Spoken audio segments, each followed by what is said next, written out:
about the topic Hidden and Learning Center Curriculum. This topic is a part of semester second.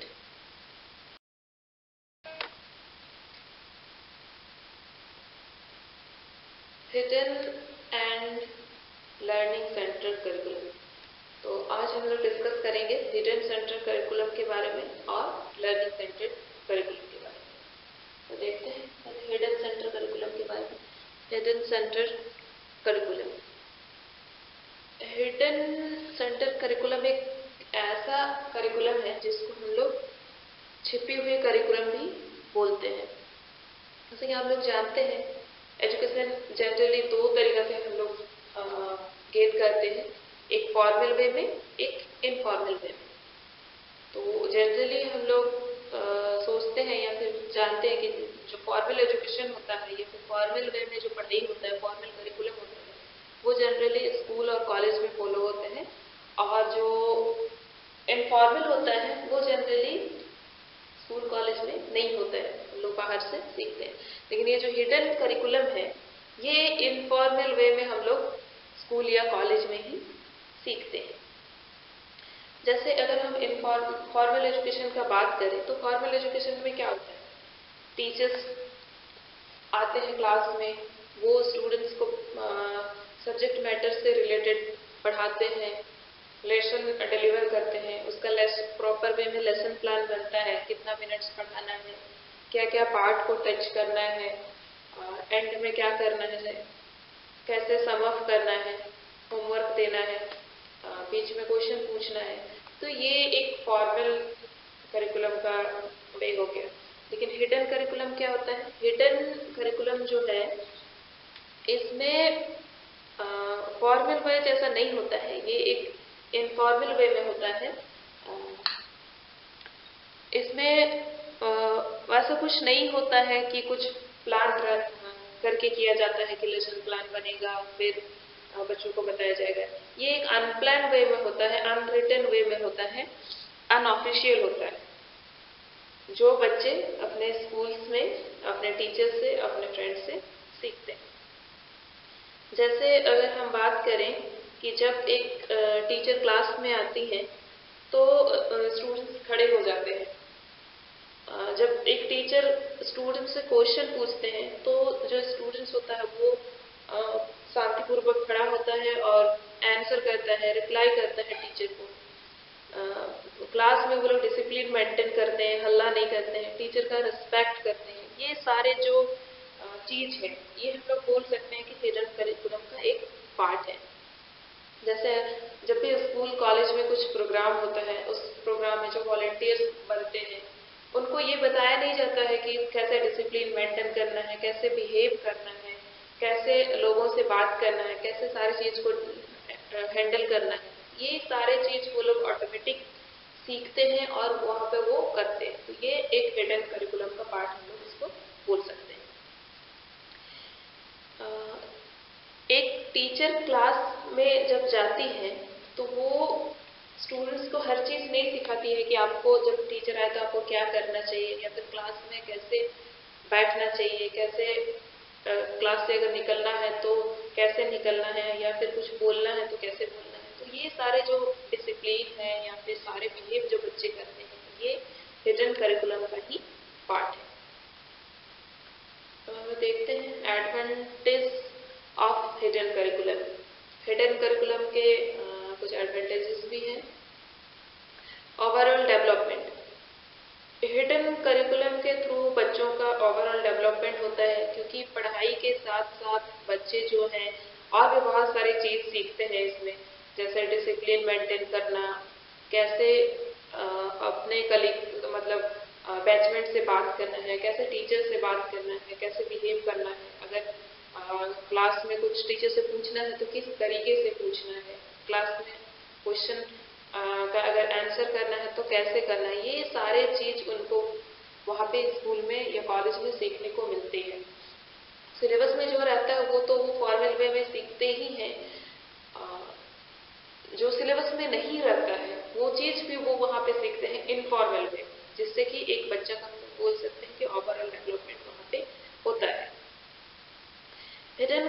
Curriculum जो होता है ये कहीं पे लिखा हुआ नहीं रहता है। टीचर इसको लेसन प्लान में नहीं बनाती है कि उनको क्या क्लास में सिखाना है या बोलना है। ये जनरली डील्स करता है बिलीव्स को, वैल्यूज को, बिहेवियर को।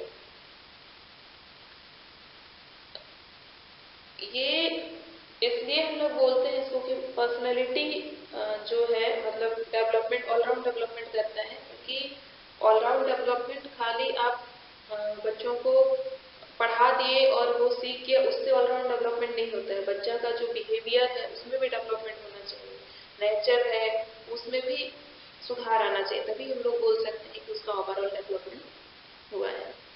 इसमें नेक्स्ट पॉइंट है डायनेमिक नेचर। ये जो है ये एक डायनेमिक नेचर का होता है। नेक्स्ट हम लोग का है enhance student personal growth.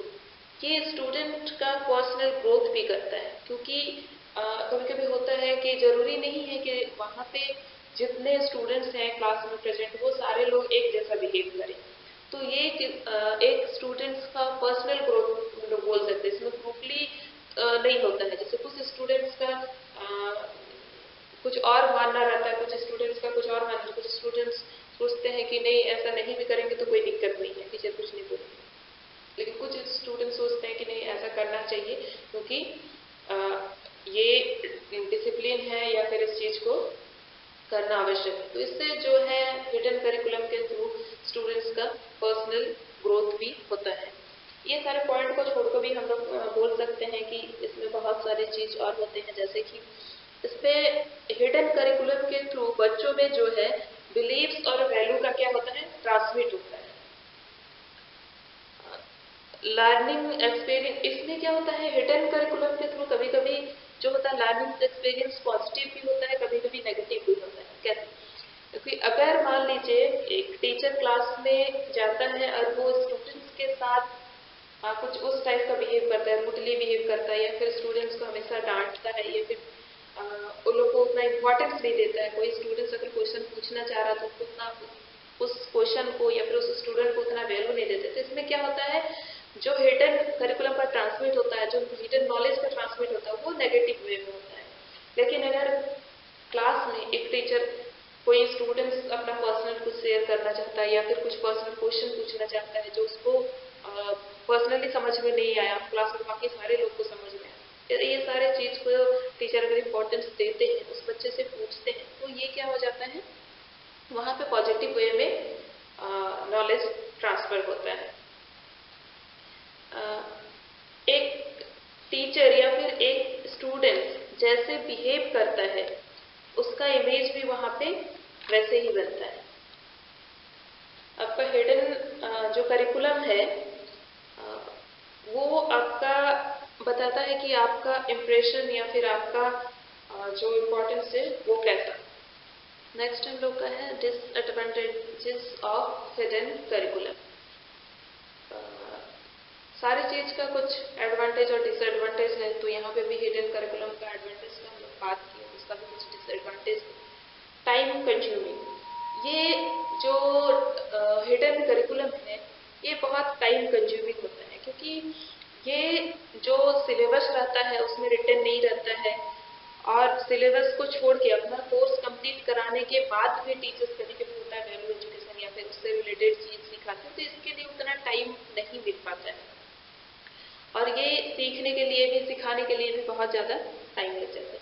Next है rules regulation are not clear. ये जो हिडन करिकुलम होता है, हिडन तरीके से इनफॉर्मल वे में जो भी बच्चे सीखते हैं या फिर टीचर बच्चे को बताते हैं, सिखाते हैं, इसका कोई रूल रेगुलेशन नहीं रहता है। जैसे अगर हम लोग क्लास में फॉर्मल वे में पढ़ाते हैं तो वहां पे हम लोग का रूल रेगुलेशन रहता है कि 50 मिनट्स का क्लास लेना है, 50 मिनट्स में पहले से टीचर डिसाइड करते हैं कि ये 50 मिनट्स में वो क्या क्या पढ़ाएंगे, क्या होमवर्क देंगे, कैसे उसको सम अप करेंगे।